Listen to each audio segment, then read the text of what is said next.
Chap, thank you for returning to do another one of these videos for us to help us think about things that we're facing right now in these present circumstances.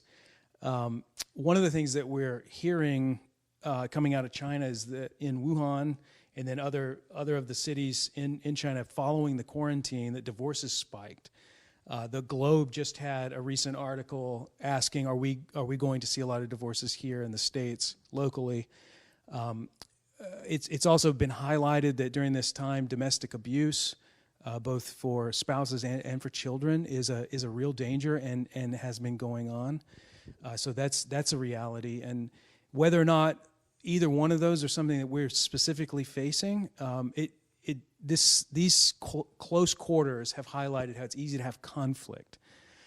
So that's kind of what I thought we might address here and see if you could help us out. Why do you think this is happening?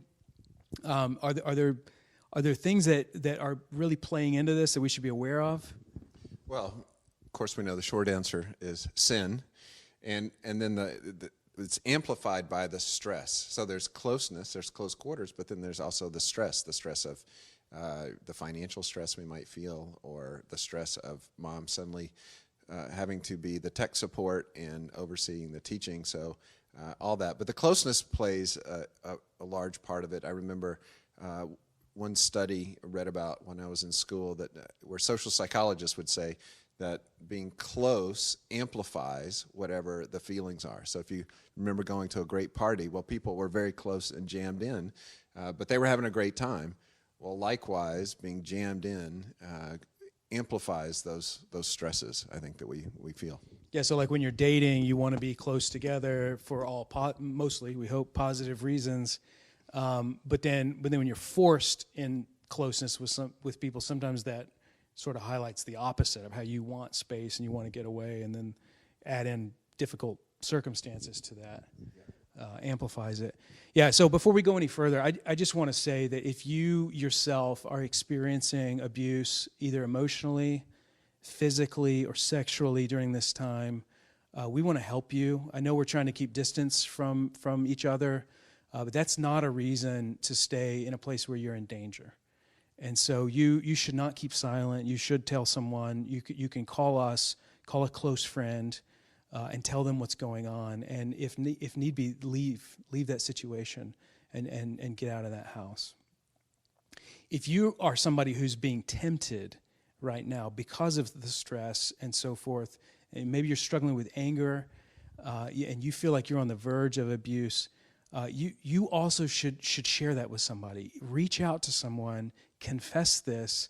Let's get accountability, and let's talk about what we can do to change the circumstances a little bit, and help you through this, so that you don't do something you regret, and that would be wrong and sinful against God and against those that you live with.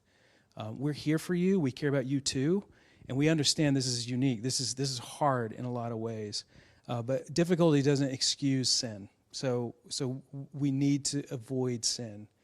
So just urge you to take that seriously. Protect those around you from you if need be. Okay, so having said that and thought about that, what do you think is adding to the particular stresses that we're going through right now? What do you think?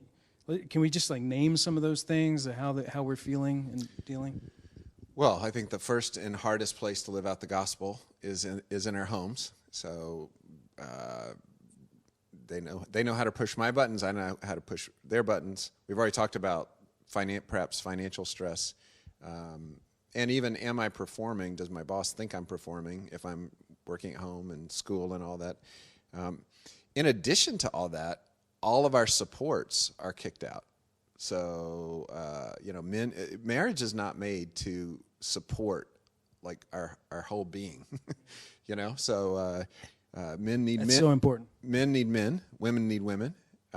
We need the church. We need worship. I mean, I can remember a couple different times Sharon and I might have had a little intense fellowship on Sunday morning, and you just got to church and you started worshiping the Lord, and you don't even remember what you had a disagreement about, and you just turned to each other and said, "I'm sorry." So all those supports are kicked out from us right now. And then I think another thing God's doing is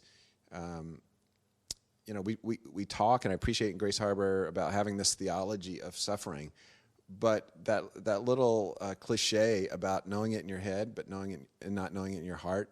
I mean, I think what God's doing is taking that understanding and connecting it with, pressing it down to say, okay, well, this is one of those times. This is a really hard time, and just to acknowledge that requires more energy than usual. So commanders of the armed forces, there are times when there's R&R, there's times where training, and then there's times of war or intense movement where you're putting stress on the troops. Well, I think this is one of those stressful times that we're asking people more. We're going to ask of ourselves more. We're going to be extra patient, extra calm, extra encouraging, because we're in a uniquely stressful time. Yeah. Okay. So I want to pick that up, because that's really helpful. You're highlighting how the situation is calling for a little extra, and a lot extra. Okay. But the way we're probably experiencing some of the stress is, I don't want to do extra. I want to pull away. And that's probably creating some of the problems. And then as an aside, there may not be a lot you can do about it in the moment, though I think there's a few things you could do. But we're always telling young couples as they're doing premarital counseling, and even couples later in their marriage, that you should have friends. You shouldn't look to your spouse. Like you said, marriage isn't built to be my everything, right? So, or to support the whole being. You need friends. Guys need male friends. Women need female friends. And so if you don't have that, and maybe that's highlighted through this, that's something to be praying for during this time, and have a new resolve to put effort into coming out of this. Something you could do now is just call people. Start checking on others and pray for friendships to develop out of that. Look for some friendship. I think that's an important thing that we should try to develop and grow in, coming out of this. We need that. So, okay. I just want to say also to the men that you can do this. So, I don't know who it was, but somebody smart said that men tend to sin in one of two directions. The way the fall has affected us is that we either seek to go lazy and let someone else lead and dominate and sort of shirk our responsibilities and lay on the couch and not engage, or men will go the opposite direction and try to dominate themselves and overpower and take control of everything.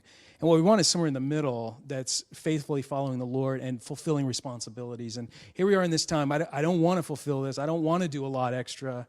But hey, men, you were built for this. God has made you a man. He has made you to lead your home. And that means that you're capable of this. You may not feel like you are, and you may say, well, I never got trained in this. Nobody taught me how to do this. But now's the time to learn, and you can do that. And I just want to encourage you. The scriptures exhort you to be a man, and therefore, if it's exhorting you by God's grace, you can step into this. You can lead well. You can support your wife. You can serve her. You can serve your kids. You can invest in them.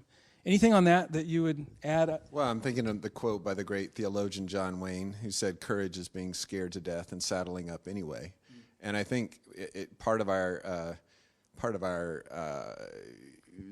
cultural moment is being authentic.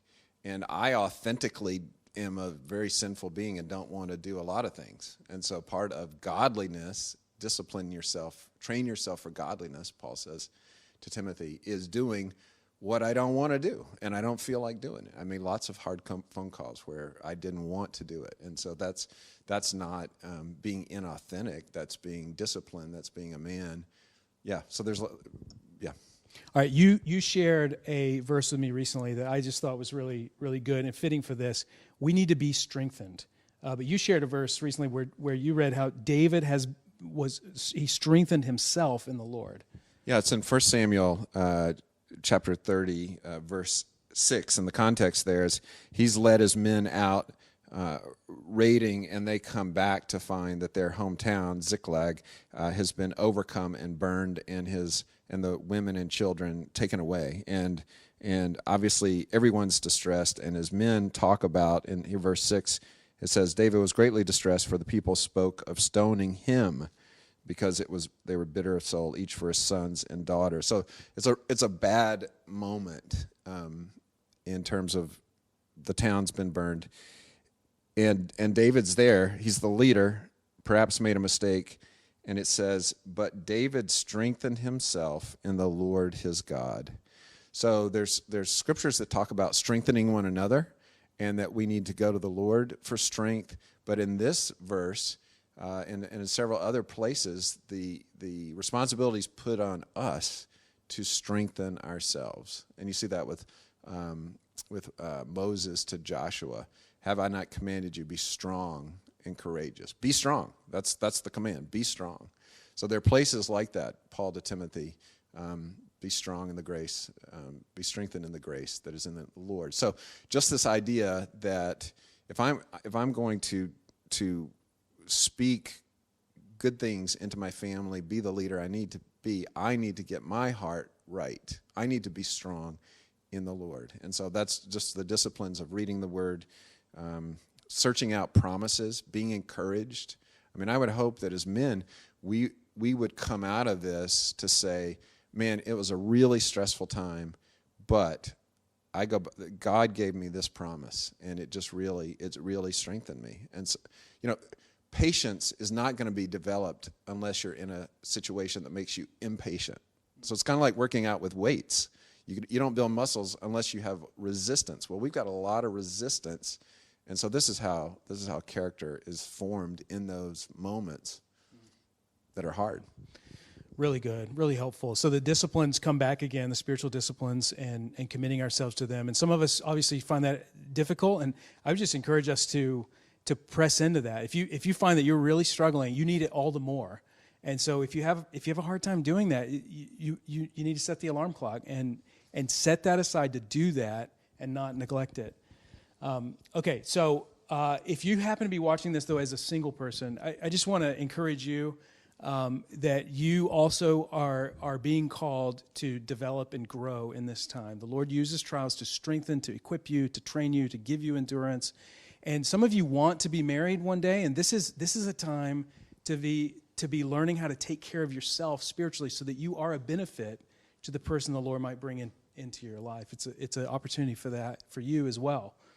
Let me shift gears slightly, though. Okay, so some of us may have naively said in a romantic way, if I just had more time away from the office and I could go home, and then I would really work on my relationship, and I'd spend time with my children, and it would just be wonderful. And now we find that we're under these circumstances, and it's not as wonderful as we thought it was going to be. And if we're honest, we might say, well, the spirit is willing, but the flesh seems to be a little weak here. You wrote an article recently on this very subject, and times like this, and trips to Alabama when you were raising your kids. What can we do to turn this into a family discipleship win? Well, thank you for that. One of the things we did when we had our third child turn 2, we couldn't afford the plane tickets for 5 of us to go to Alabama, is we started driving 22 hours. And that's a lot of time. And this was in the days before DVDs that flipped down from the van, et cetera. And so the isolation, we were isolated for 22 hours. It was intense.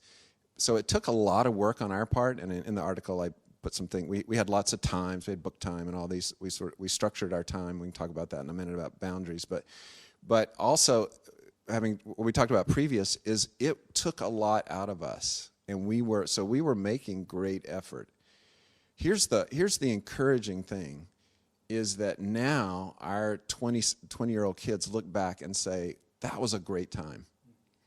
And so I just want to encourage parents to say, we are in this intense time. It does need extra work. It's not going to be forever. And that there's the possibility that out of this will come, where our kids will come say, wow, that was a good time. It was hard, but my parents slowed down. We played board games, whatever you do as a family. It was a distinct time in our lives, and so we have that opportunity. It's not going to last forever, and so then we can start to ask, what are some things we can do during this time, whether it's having fun times or educational times or different things like that. So you mentioned boundaries and routines. You want to talk about that a little bit? How can that help us? Maybe some planning, there's a little bit of effort there.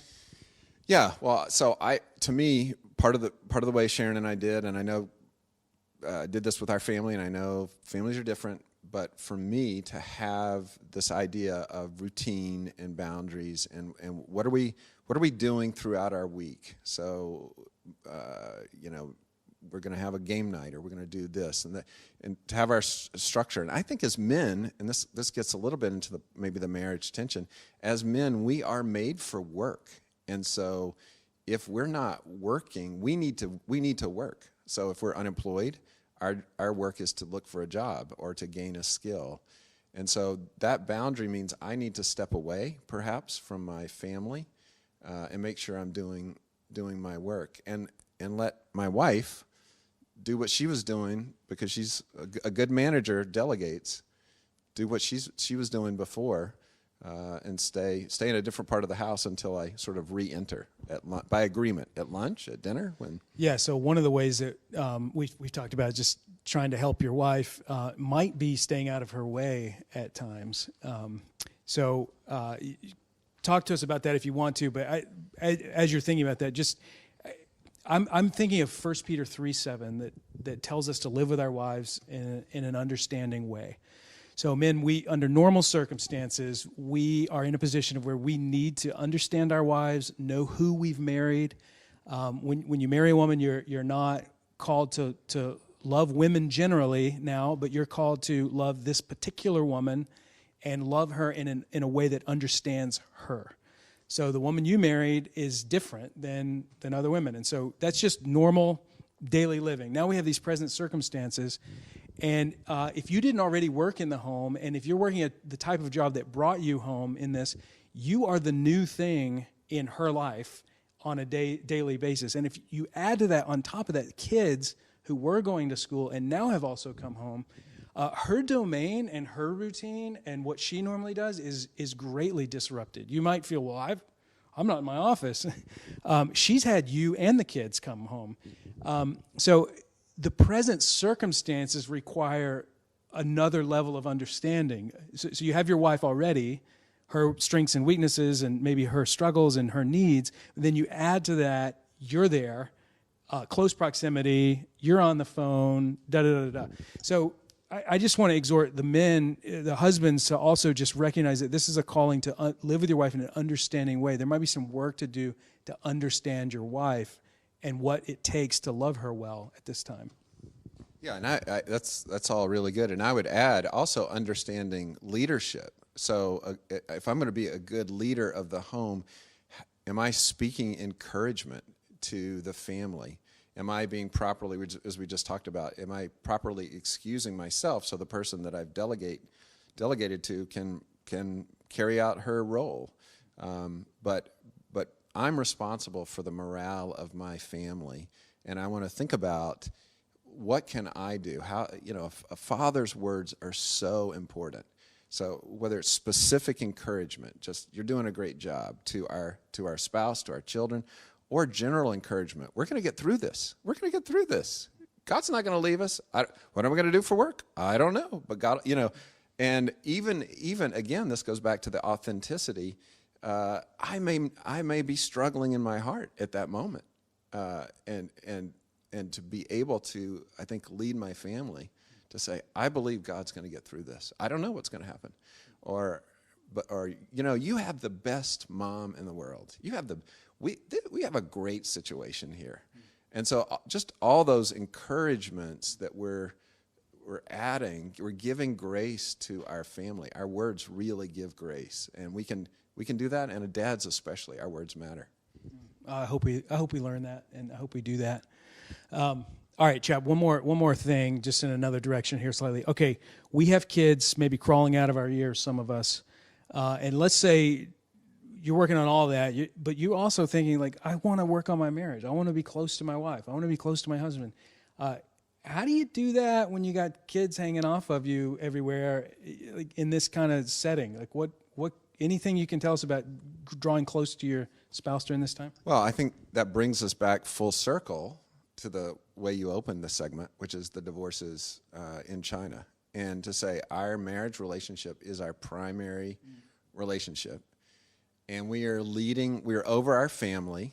This is your little, what was it, Sim City, that you got to create a city, and this is your little microcosm, so you can control that.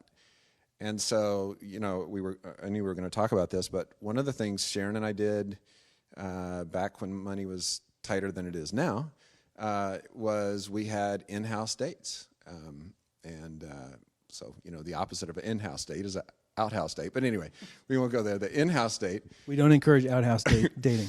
The in-house date was the kids get something different to eat, pizza or something, and then they're sent upstairs. They're watching a movie, and Mom and I eat something different, and and we have our date night, and then the kids put themselves to bed or something, or we run up and do that. But the idea is, because we live in such a child-centered era, I don't think it crosses our minds to say, you guys need to go away. Mom and Dad need to spend some time together. And so all the whatever ways that can play out, and I realize now routines are thrown up in the air, but that's an easy way that we can impose a routine. Every Monday night is date night. Pick a night, and we're gonna have an in-house date, and you guys go do something else. That's really helpful. That's a creative idea. We may need to get creative ourselves. Maybe there's ways to do it. If you have older kids, maybe you can leave them at home and go for a walk or something.